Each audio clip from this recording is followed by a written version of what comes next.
और चलिए अब आपको यह बता देते हैं कि हमास ने सुरंगों का कितना बड़ा नेटवर्क बिछा रखा है और इसे बनाया कैसे, ये आपके लिए समझना जरूरी है। हमास का दावा है कि गाजा में 1300 से ज्यादा सुरंगें हैं। ये सुरंगें 500 किलोमीटर के पूरे दायरे में फैली हुई है। ये गाजा की लंबाई से 10 गुना ज्यादा है। इन सुरंगों को बनाने का काम 2005 से ही जारी है, जब से यहां पर हमास का पूरी तरह से कब्जा हुआ, जब से इस इलाके को इजराइल ने छोड़ा। ये सुरंगें इतनी गहरी होती हैं कि इजराइल के बमों को झेल तक सकती हैं। ये जानकारी इन सुरंगों को लेकर सामने आ रही है और यही जो सुरंगें हैं वो इस वक्त इजरायली फोर्सेस के लिए भी बहुत बड़ी चुनौती है, क्योंकि यहां पर बारूद का पूरा जखीरा बिछा के रखा गया है। तो सुरंगों के इस जाल के बारे में आपने जाना, लेकिन सुरंगों को तबाह करने की आईडीएफ की कोशिश के बारे में अगली बड़ी खबर है, क्योंकि इजराइल के लिए चुनौती बनी हुई है गाजा की ये सुरंगें। हालांकि गाजा की सुरंग में छुपे हमास के कमांडर्स और उन तक पहुंचना इस वक्त प्राथमिकता है। सुरंग में मौजूद हमास का कमांड सेंटर, उसके बारे में भी जानकारी है। और गाजा बॉर्डर से सुमित चौधरी की एक्सक्लूसिव रिपोर्ट देखिए, जो आपको ये बताएंगे कि आखिर किस तरीके से गाजा बॉर्डर और गाजा के इलाके में फैली ये सुरंगें एक बड़े ऑपरेशन से पहले इन तक पहुंचना इजराइल के लिए बड़ी चुनौती बना हुआ है। हमास के लिए उसकी सुरंगें सिर्फ सुरंग नहीं होती, बल्कि उसकी लाइफलाइन है, जहां पर ना सिर्फ उसके कमांड एंड कंट्रोल सेंटर होते हैं, बल्कि वहीं पर सारे ऑपरेशंस की रणनीति भी तय की जाती है। कहा जाता है कि जब भी हमास कोई बड़े ऑपरेशंस करता है तो उसकी सारी रणनीति इन्हीं टनल्स के अंदर तैयार की जाती है, और उसके जब भी रिटालिएटरी एक्शन यानी इजराइल की तरफ से जो भी कार्रवाई होती है, उसके बाद छुपने की सबसे बड़ी पनाहगाह या सबसे बड़ी जगह भी यही टनल्स होती हैं।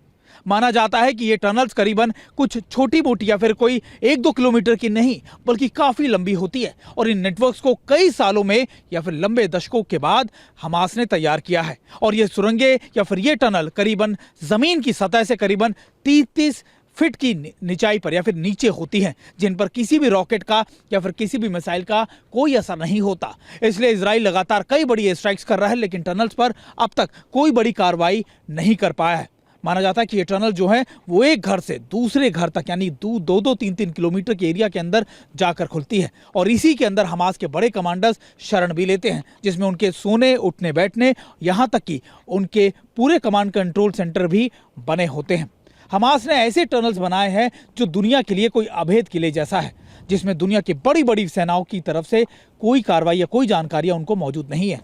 यहाँ तक कि इजराइल की सेना, जिसे इन हमास से लड़ने की काफ़ी ज़्यादा प्रशिक्षण या फिर गुरिल्ला वॉरफेयर या फिर अर्बन वॉरफेयर के अंदर बहुत अच्छा महारत हासिल है, उसको भी अब तक इन टनल्स के बारे में पूरी जानकारी नहीं है। इसी वजह से हमास लगातार इन इलाकों के अंदर इन्हीं टनल से मूवमेंट करता है। ना सिर्फ नॉर्थ गाजा बल्कि साउथ गाजा के कई इलाकों तक इस टनल के रूट खुलते हैं, और अक्सर इजराइल की तरफ से की गई कार्रवाई के दौरान ही इन टनल्स का महत्वपूर्ण योगदान रहता है या फिर इसका इस्तेमाल बहुत ज़्यादा किया जाता है। अब इजराइल यही चाहता है कि हमास के और देखिए इन सुरंगों को लेकर कुछ और भी अहम जानकारी वो आपके साथ शेयर करते हैं। एक थिंक टैंक रैंड कॉर्पोरेशन के रिसर्च के मुताबिक क्या कहा गया, गाजा में सुरंग निर्माण के लिए हमास टेंडर तक निकालता है बाकायदा।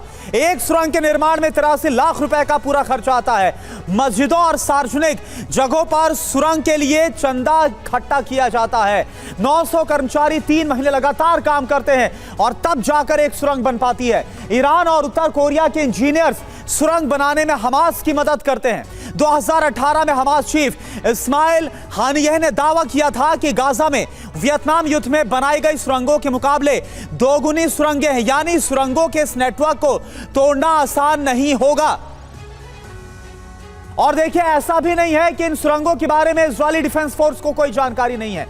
अलग अलग वक्त पर इजरायली डिफेंस फोर्स यानी कि आईडीएफ की याहलोम यूनिट इन सुरंगों को नष्ट कर दिया। आप देखिए तारीख, आप देखिए 2014 में आईडीएफ ने सुरंगों को निशाना बनाते हुए हवाई और जमीनी ऑपरेशन को शुरू किया था। इस ऑपरेशन में लगभग 32 सुरंगों को नष्ट किया गया था। यह सुरंग करीब 100 किलोमीटर के इलाके में फैली हुई थी। इन 32 सुरंगों में से 14 सुरंगें तो इजराइल के इलाके में ही निकली थी। सुरंगों का ये पूरा जाल है, पूरा नेटवर्क का एक छोटा सा हिस्सा था। उस समय इजरायली रक्षा मंत्री ने दावा किया था कि कुछ ही दिन में सारे सुरंगों को नष्ट कर दिया जाएगा, लेकिन इस काम में कई हफ्ते लग गए। बावजूद इसके सुरंगों का ये जाल पूरी तरह से आज तबाह नहीं हो पाया है, और लगातार ये जो जाल है वो और भी ज्यादा बड़ा होता गया।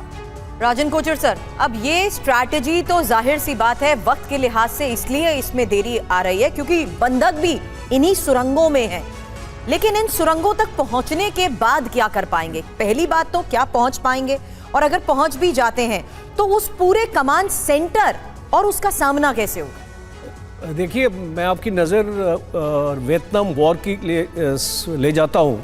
वहाँ पे अमेरिकन आर्मी ने टनल रैट्स इस्तेमाल किए थे। वो सोल्जर्स होते हैं जो छोटे कद के होते हैं, बिल्कुल पिग्मीज की तरह, और वो आराम से टनल्स में मूव कर सकते हैं, मैनूवर कर सकते हैं। अब ये जो टनल्स हैं, इनकी चौड़ाई और लंबाई बहुत ज़्यादा है। ये एक्चुअली एक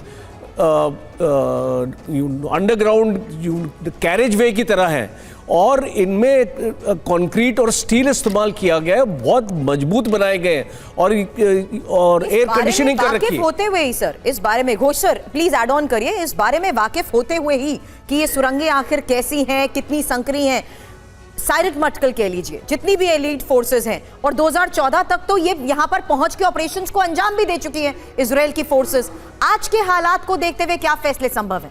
ये सुरंगें जो हैं एक मतलब एक अजूबे ही समझ लीजिए।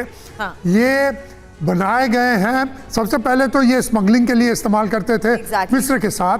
अभी 3 तरह के सुरंग हैं। एक तो है जो कमांड एंड कंट्रोल के लिए है, दूसरा है जो नॉर्मल पैसेज के लिए है, और तीसरा जो आर्मरी है। अभी आप ठीक तरह से ये क्लिप्स को देखिए, उस साइड्स में इसके ना क्लिप्स लगे हुए हैं। जो रॉकेट्स हैं वो आर्मरी की तरह से इस्तेमाल करते हैं। वो रॉकेट्स और कुल मिलाकर यहाँ तक कि जो एड, जो मदद, जो पैसा भी मिलता गया हमास को, उसका इस्तेमाल इन्हीं सुरंगों को बनाने में किया